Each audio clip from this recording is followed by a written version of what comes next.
রোজার ঈদে রাতের বেলা এই মাংসগুলো আনছে রান্না করার জন্য। তো আমি রাতেই রান্না করে নিচ্ছি, কারণ আমি ভুনা খিচুড়ি রান্না করেছি। তো ভুনা খিচুড়ি দিয়ে সবাই মাংস দিয়ে খাবে, তাই রান্নাটা রাতে করলাম।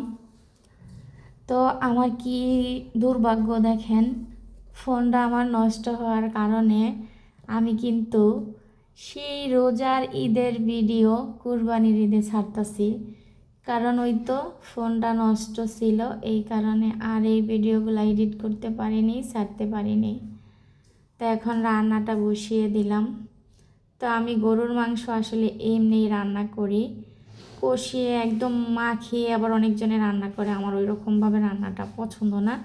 কষানো রান্নাটাই আমার কাছে অনেক ভালো লাগে, তাই আমি মশলাটা কষিয়ে সুন্দর মতো তারপরে রান্নাটা করে থাকি।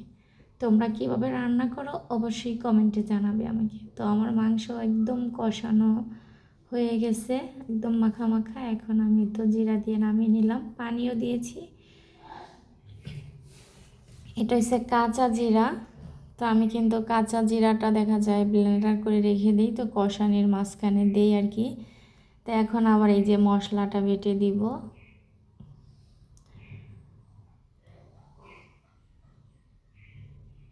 মশলাটা এখন বেটে আবার এই তো কষানির ভিতরে দিয়ে দিব, তারপরে দিব পানি।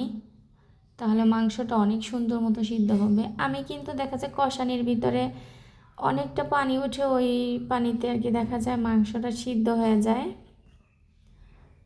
তারপরে এই তো এখন আবার পানি দিয়ে দিলাম। এখন সুন্দর মতো মশলাটা মাংসের ভিতরে ঢুকে যাবে। আর এই তো পোলাও রান্না করেছি, পোলাওটা মাশাআল্লাহ অনেক সুন্দর ঝরঝরা হয়েছে।